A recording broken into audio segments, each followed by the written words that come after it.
ইমামে বুখারীর বাড়ি রাশিয়ার খোরাসান, বুখারা, রাশিয়ার বুখারা একটা প্রদেশ, এই বুখারায় বাড়ি। খবর পেয়েছেন ইরাকে একটা লোকের কাছে একটা সহিহ হাদিস আছে। ইরাকে যানবাহন তো রেলগাড়িও নাই, বাসও নাই, ভ্যানও নাই, সাইকেলও নাই, একটু ঘোড়া গাধা, কখনো ঘোড়ার পিঠে, কখনো গাধার পিঠে, কখনো উটের পিঠে, কখনো পায়ে হেঁটে, এমন করে এই রাশিয়ার বুখারা থেকে 3000 কিলোমিটার পথ অতিক্রম কইরা ইরাকে যাইয়া ওই লোকটার সন্ধান খুঁজে বের করছে। যে তাকে পেয়ে গেছে, পেয়ে তাকে বলছে, ভাই আমি শুনেছি, আমি শুনেছি তোমার কাছে নবী পাক সাল্লাল্লাহু আলাইহি ওয়াসাল্লামের একটা সহিহ হাদিস আছে, সত্যই কি আছে? বলে হ্যাঁ আছে, আমার কাছে একটা সহিহ হাদিস। সনদ সহিহ মানে মিডিয়া মাধ্যম, যার মাধ্যমে শুনেছো, এগুলো কি সঠিক? বলে 100 তোমার কি মনে আছে সকলের ইতিহাস? বলে হ্যাঁ তাও আছে। তাহলে আমাকে হাদিস খান একটু দিতে হবে। তো ইমাম বুখারীকে উনি চেনে না, তখনও ইমাম বুখারী ওভাবে প্রসিদ্ধ হয়নি, তখনও লিখতেছেন কিতাব, তখনও উনি হাদিস সংগ্রহ করতে, লিখতেছেনও না, সংগ্রহ করতেছেন। এবার ওই লোকটা বলছেন, আমার এই ঘোড়াটা ছুটে গেছে, আমি ঘোড়াটাকে একটু ক্লোজ করে একটু বেঁধে রেখে তারপরে তোমাকে হাদিসটা বলি, তাহলে আমি ভালো বলতে পারবো। আচ্ছা ঠিক আছে। তো ঘোড়াটা দৌড়াদৌড়ি করতেছে, ওকে ধরার জন্য উনি এক মুঠ ঘাস নিয়ে ঘোড়াকে প্রলোভন দিয়েছে, লোভ দিয়েছে, ও ঘোড়া দৌড়াস আয়তরে ঘাস খাইতে দেবো। তো ঘোড়া ঘাসের লোভে ওনার কাছে আসছে, ঘোড়ার গলায় রশি দিয়ে উনি গাছের সাথে বাঁধে ঘাস মুঠের দূরি ফেলাই রেখে এবার বলতেছে, তাল আসো আমি তোমার হাদিস শোনাই। ইমামে বুখারী ওই কারবার দেখিয়া উনি কয়, তোর কাছ থেকে হাদিস নেব না। কয় সহিহ হাদিস? বলে ওবার সহিহ হোক, যত সহিহ হোক, তোমার থেকে আমি হাদিস নেব না। কারে ভাই, নবীর হাদিস তো আমার থেকে নিবা না, কার থেকে নিবা? তুমি হাদিস পাইলে হলো। কয় না, নেবই না। কেন নিবা না? তুমি এই ঘোড়ার সাথে প্রতারণা করতে পারছো, তাহলে হাদিসের সাথে করবা না, তার বিশ্বাস কি? এই ঘোড়ারই তো একটু পরে এই গাছ খাতি দিবা, এখন ঘাস ফুট দিয়ে দিলে অসুবিধা ছিল কি? তারে তুমি এক ফুট ঘাসের লোভ দিয়ে, প্রলোভন দিয়ে, ধোকা দিয়া তার মুখের থেকে ঘাস সরাই রেখে আর তারে এখানে বেঁধে রেখে আমার হাদিস শুনাতে এসো। তোমার প্রতি আমার আস্থা নাই, বিশ্বাস নাই, তুমি হাদিস সহিভাবে বলবা না, তোমার মধ্যে 2 নম্বরই আছে। যে আল্লাহ পাক রব্বুল আলামিন আমাদেরকে সারা দুনিয়ার মধ্যে ছোট্ট একটা ভূখণ্ড বাংলাদেশ এর স্বাধীনতা আমাদেরকে দান করেছেন। প্রত্যেকটা ইঞ্চি ইঞ্চি মাটির উপরে আমাদের স্বাধীনতার অধিকার আমরা উপভোগ করছি, যার বাস্তব নমুনা আমাদের এই মাহফিল। যে দেশ থেকে বাংলাদেশে ইসলাম আসছে, সৌদি আরব, মক্কা মদিনা, সেখানেও শুধুমাত্র এক আরাফাতের ময়দান ছাড়া হজের 9 তারিখে সেখানে আসরের আগ পর দিয়ে একটা খুতবা হয় আরবি ভাষায়, বঙ্গানুবাদ হয় না, অন্য কোনো ভাষায় অনুবাদও হয় না।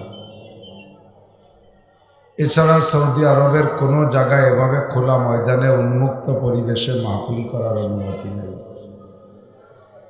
আমি সৌদিতে অনেক মাহফিল করেছি, কিন্তু খোলা মাঠে না, রেস্ট হাউজের ভিতরে, বড় বড় হোটেল, ওদের ভাষায় বলে ইস্তেরাহা, এই ইস্তেরাহার ভিতরে সাউন্ড বক্স দিয়ে সাউন্ড বাইরে যেতে পারবে না, ভিতরে বসে কথা বলতে হবে।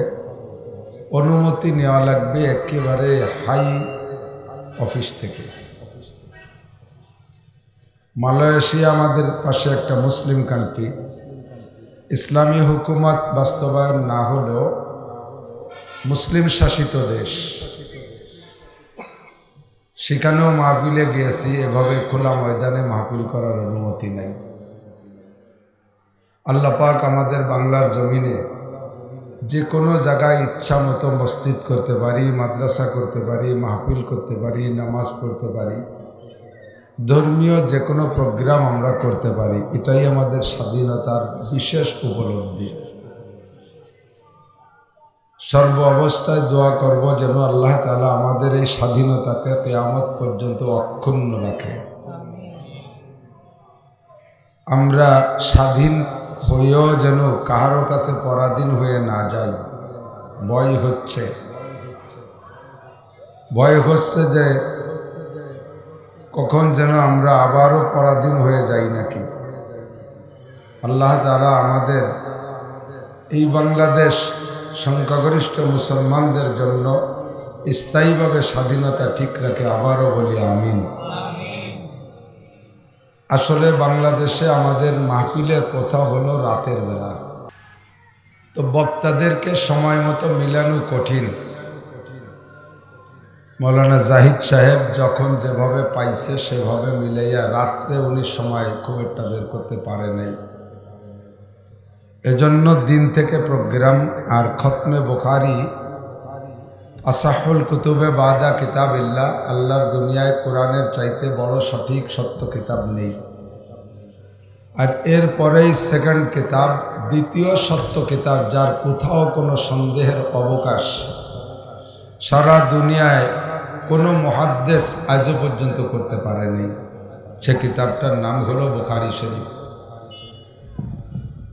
কুরআনে কারীমের সত্যতা আল্লাহ পাক নিজে চ্যালেঞ্জ করে বলেন, ওয়াইন কুনতুম ফি রাইবিম মিম্মা নাযালনা আলা আবদিনা ফাতু বিসূরাতিন মিন মিসলিহি। আল্লাহ বলেন যালিকাল কিতাবু লা রাইবা ফি। আল্লাহ বলেন কুল্লা ইনজতামাতিল ইনসু ওয়াল জিন্নু আলা আইয়াতু বিমিসলি হাযাল কুরআন লা ইয়াতুনা বিমিসলিহি ওয়ালাউ কানা বাযুহুম লিবাযিন যাহিরা। আল্লাহ বলেন তোমাদের যদি সন্দেহ হয়, আমার এই কিতাবের মধ্যে কোনো সন্দেহ নেই। আগে বলেছেন সূরা বাকারার প্রথম অংশে, আমার এই কিতাবের মধ্যে কোনো সন্দেহ নেই। ওই সূরার ভিতরেই বলেন যদি তোমাদের সন্দেহ হয় তাহলে এই কোরআন শরীফে 114টা সূরা আছে। সবচেয়ে বড় সূরা বাকারা, সবচেয়ে ছোট সূরা কাউসার অথবা আসর, এই ছোট্ট থেকে একটা ছোট্ট সূরার মতো সূরা তোমরা বানায় দেখাও। এরপরে আল্লাহ পাক অন্য আয়াতে বলেন লাইজতামাতিল ইনসু ওয়াল জিন্নু আলা ইয়াতু বিমিসলি হাযাল কুরআন লা ইয়াতুনা বিমিসলিহি। সারা দুনিয়ার সমস্ত মানুষ যদি সবচাইতে বড় বিজ্ঞানীর মতো বিজ্ঞানী হয়ে যায়, সমস্ত মানুষ সমকালীন সমস্ত মানুষ যদি বিশ্বের শ্রেষ্ঠ বিজ্ঞানীর মতো বিজ্ঞানী হয়, বিশ্বের সর্বশ্রেষ্ঠ সাহিত্যিকের মতো যদি সমস্ত মানুষ সাহিত্যিক হয়ে যায়, আর এরা যদি একটা গবেষণাগারে বসে কোরআনের মতো একটা কোরআন বানানোর জন্য চেষ্টা করে, লা ইয়াতুনা বিমিসলিহি, আল্লাহ বলেন কখনো কোরআনের মতো একটা কোরআন রচনা করতে পারবে না। এর ভাষা চয়ন, এর আয়াতের মিল, তর্জমার ভিতরে গভীরতা, জ্ঞান বিজ্ঞান সামাজিক রাজনৈতিক সব কিছু মিলাইয়া এমন পরিপূর্ণ কিতাব জগতে আর আসে নাই, আর আসবে না। কাজেই দুনিয়ার কোনো পণ্ডিতরা সমকক্ষ কিতাব বানাইতে পারবে ঠিক কিনা? এরপরে মুহাদ্দিসিনে কেরাম নবী পাকের একেবারে অমীয় বাণী, যে প্রত্যেকটা কথার ভিতরেই উম্মতের জন্য বিশাল নসিহত। আপনারা যারা জেনারেল পড়াশোনা করেছেন, বড় বড় মনীষীদের বই পুস্তক পড়েছেন, খ্রিস্টান বিজ্ঞানী, খ্রিস্টান মহামনীষী, হিন্দু মহামনীষী, বুদ্ধ মহামনীষী, বড় বড় পণ্ডিতদের অনেক লেখালেখনি আপনারা পড়েছেন। তাদের অনেক নসিহতও আছে, উপদেশও আছে, যে উপদেশগুলো খুব শিরোধার্য, গ্রহণযোগ্য। তবে এক একজনের যত বড় পণ্ডিত হোক না কেন, এক একজনের খুব গুরুত্বপূর্ণ ইম্পর্টেন্ট যেগুলো অত্যন্ত গ্রহণযোগ্য বাণী, এরকম বাণী 100, 200, 500 বেশি না। বিভিন্ন স্কুল কলেজের ওয়ালে এরকম নসিহাত উপদেশগুলো লেখা থাকে। ঘর থেকে বের হওয়া বিদ্যা উপার্জনের, বিদ্যান্বেষণে, বিদ্যা অন্বেষণে, আর ঘরে ফিরে যাও তুমি ইত্যাদি ইনকাম করে নিয়ে, এরকম ভালো ভালো সুন্দর সুন্দর কথা লেখা আছে। আপনাকে লয়ে বিব্রত রহিতে আসে নাই কেহ অবনি পারে, সকলের তরে সকলে মুরা, প্রত্যেকে মুরা পরের তরে, একজনের একটা বাণী এরকম আছে না? আপনটিকে জ্বালিয়ে দিয়ে জ্বালাবি সবার প্রদীপ তীরে, দুঃখে যাদের জীবন গড়া তাদের আবার দুঃখ কিরে, এটা একজনের বাণী। এরকম ভালো ভালো বাণী একজনের 200, 500 বেশি নাই। আর আমার নবীর ভালো বাণী, যে বাণীগুলো একতরফা না, সকলের জন্য প্রযোজ্য, এরকম বাণী আমার নবীর কত, ইমামে বুখারী রহমাতুল্লাহ আলাইহি ওই রকম বাণী একা মুখস্থ করছেন 6 লক্ষ। কত? এর একটাও মিথ্যা না, 6 লক্ষ। আর আল্লাহর বান্দাকে আল্লাহ এমন সময় এমন যোগ্যতা দিয়ে পাঠাইছে, কম্পিউটারও ফেল, কম্পিউটারও বানানে ভুল করে, ছাপায় গলত করে না? আর ইমামে বুখারীর ব্রেনের ভিতরে কোথাও কোনো ভুল করে নাই। 6 লক্ষ, আরে এদিক লক্ষ করেন, 6 লক্ষ খালি হাদিস না, ওই 6 লক্ষ হাদিস উনি গ্রহণ করছেন কার কাছ থেকে? ওই লোকটার বংশ পরিচয়, চারিত্রিক অবস্থা কেমন, সে গ্রহণ করছে কার কাছ থেকে, তার বংশ পরিচয় কেমন, তার চরিত্র কেমন, এমন করে যাইতে যাইতে সাহাবায়ে কিরাম পর্যন্ত প্রত্যেকের জীবনী ইতিহাস সহ এই 6 লক্ষ হাদিসের বর্ণনা উনি দিয়েছেন, যেটা এ জগতে আর কাহারও দ্বারা সম্ভব হয় নাই, আর হবেও না। 6 লক্ষ থেকে বাছাই ছাঁটাই করে একেবারে পরিষ্কার করে বুখারী শরীফের ভিতরে 4,000-এর থেকে একটু বেশি, 4,500 সামথিং হাদিস উনি এর ভিতরে নিয়ে আসছেন। আর বাকিগুলো অন্য অন্য কিতাবে উনি লিখেছেন, তবে একেবারে ফ্রেশ। এর এক একটা হাদিস লিখতে কি করেছেন? 16 বছর ধরে বুখারী শরীফ লিখছেন। এক একটা হাদিস লিখতে একবার গোসল কইরা হেরেম শরীফের পাশে দাঁড়াইয়া, হেরেম শরীফের ভিতরে দাঁড়াইয়া, কাবার পাশে দাঁড়াইয়া 2 রাকাত নামাজ, প্রত্যেকটা হাদিস ছোট্ট একটা হাদিস, খায়রুকুম মান তাআল্লামাল কুরআনা ওয়া আল্লামা, এর ছোট হাদিস আছে।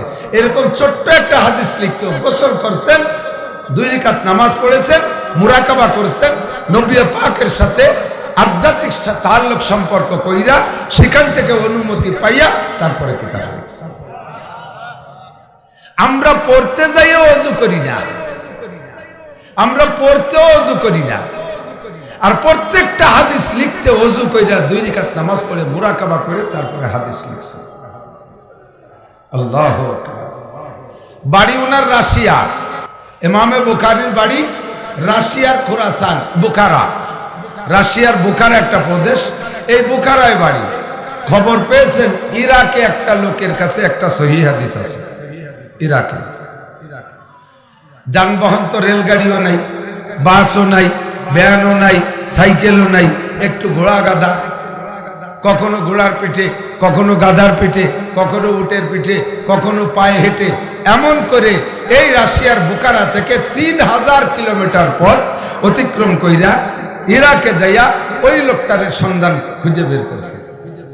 যে তাকে পেয়ে গেছে, পেয়ে তাকে বলছে, ভাই আমি শুনেছি, আমি শুনেছি তোমার কাছে নবী পাক সাল্লাল্লাহু আলাইহি ওয়াসাল্লামের একটা সহিহ হাদিস আছে, সত্যই কি আছে? বলে হ্যাঁ আছে, আমার কাছে একটা সহিহ আছে। সনদ সহিহ মানে মিডিয়া মাধ্যম, যার মাধ্যমে শুনেছো, এগুলো কি সঠিক? বলে 100 তোমার কি মনে আছে সকলের ইতিহাস? বলে হ্যাঁ তাও আছে। তাহলে আমাকে হাদিস খান একটু দিতে হবে। তো ইমাম বুখারীকে উনি চেনে না তখনও, ইমাম বুখারী ওভাবে প্রসিদ্ধ হয়নি, তখনও লিখতেছেন কিতাব, তখনও উনি হাদিস সংগ্রহ করতে, লিখতেছেন না, সংগ্রহ করতেছেন। এবার ওই লোকটা বলছেন, আমার এই ঘোড়াটা ছুটে গেছে, আমি ঘোড়াটাকে একটু ক্লোজ করে একটু বেঁধে রেখে তারপরে তোমাকে হাদিসটা বলি, তাহলে আমি ভালো বলতে পারবো। আচ্ছা ঠিক আছে। তো ঘোড়াটা দৌড়াদৌড়ি করতেছে, ওকে ধরার জন্য উনি 1 মুঠ ঘাস নিয়ে ঘোড়াকে প্রলোভন দিয়েছে, লোভ দিয়েছে, ঘোড়া দৌড়াসলে আয়তরে ঘাস খাইতে দেবো। তো ঘোড়া ঘাসের লোভে ওনার কাছে আসছে, ঘোড়ার গলায় রশি দিয়ে উনি গাছের সাথে বাঁধে ঘাস মুঠের দূরি ফেলাই রেখে এবার বলতেছে, তাল আসো আমি তোমার হাদিস শুনাই। ইমামে বুখারী ওই কারবার দেখিয়া উনি কয়, তোর কাছ থেকে হাদিস নেব না। কয় সহিহ হাদিস? বলে ওবার সহিহ হোক, যত সহিহ হোক, তোমার থেকে আমি হাদিস নেব না। কারে ভাই, নবীর হাদিস তো আমার থেকে নিবা না, কার থেকে নিবা? তুমি হাদিস পাইলে হলো। কয় না নেবই না। কেন নিবা না? তুমি এই ঘোড়ার সাথে প্রতারণা করতে পারছো, তাহলে হাদিসের সাথে করবা না, তার বিশ্বাস কি? এই ঘোড়ার এই তো একটু পরে এই ঘাস খাতি দিবা, এখন ঘাস ফুট দিয়ে দিলে অসুবিধা ছিল কি? তারে তুমি 1 ফুট ঘাসের লোভ দিয়ে, প্রলোভন দিয়ে, ধোকা দিয়া তার মুখের থেকে ঘাস সরাই রেখে আর তারে এখানে বেঁধে রেখে আমার হাদিস শুনাতে এসো। তোমার প্রতি আমার আস্থা নাই, বিশ্বাস নাই, তুমি হাদিস সহিভাবে বলবা না, তোমার মধ্যে 2 নম্বরই আছে। আবার সেই 3000 মাইল পর ফিরে চলে আসছে।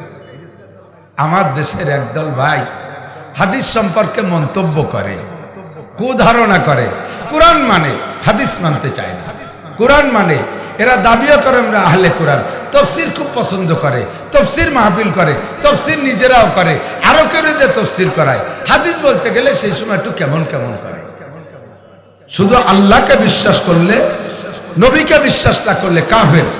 শুধু কোরআন বিশ্বাস করলে, হাদিস বিশ্বাস না করলে কাফের। শুধু নবী মানে আশেকে রসুল, আল্লাহ তোয়াক্কা করে না, আল্লাহর হুকুমের বিধানের ধার ধারে না। দেখেন না নাসিবের আসছে, নামাজ পড়তেছেন আপনারা সেই সময় আশেকে রসুলরা কুন্দি মারতে মারতে যাচ্ছে। আশেকে রসুল, আশেকে ইলাহি না, আল্লাহর আশেক না। আল্লাহকে বাদ দিয়ে শুধু নবীকে ধরা যায় না। আল্লাহ পাক নিজেই বলেন, কুল ইন কুনতুম তুহিব্বুনাল্লাহ, কুল ইন কুনতুম তুহিব্বুনাল্লাহ, হে নবী তুমি উম্মতের কাছে বলে দাও, ইন কুনতুম তুহিব্বুনাল্লাহ, যদি তোমরা আল্লাহকে ভালোবাসতে চাও, যদি আল্লাহকে ভালোবাসতে চাও। আমরা আল্লাহকে ভালোবাসতে চাই, কথা বলেন। আল্লাহ আমাদেরকে ভালো না বাসলে, আমরা আল্লাহকে ভালো না বাসলে আল্লাহর কিছু আসে যায় না। আমরা আল্লাহকে ভালো না বাসলে আল্লাহর কিছু আসে যায় না। আল্লাহ আমাদেরকে ভালো না বাসলে আমাদের সর্বনাশ, ঠিক না?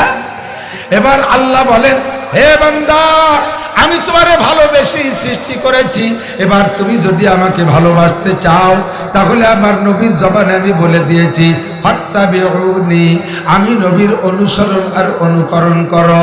আমার নবীর অনুসরণ আর অনুকরণ করো। আমার নবীর অনুসরণ আর অনুসরণই হলো আমি আল্লাহর অনুসরণ আর অনুকরণ। আর আমার নবীর খিলাফ করলে ওটাই হবে আমার খিলাফ। মান আতানি, নবী বলেন মান আতানি ফাকাদ আতা আল্লাহ ওয়া মান আসানি ফাকাদ আসাল্লাহ। যে আমার সাথে নাফরমানি করে ওইটাই আল্লাহর সাথে নাফরমানি, আর যে আমার অনুকরণ করে ওইটাই হলো আল্লাহর অনুকরণ। এবার আল্লাহর অনুকরণ, আল্লাহর অনুসরণ আর নবী পাকের অনুকরণ, আল্লাহর হুকুমের অনুসরণ আর নবী পাকের অনুকরণ, এই দুইটা মিলাইয়া হলো ঈমান। দুইটা মিলাইয়া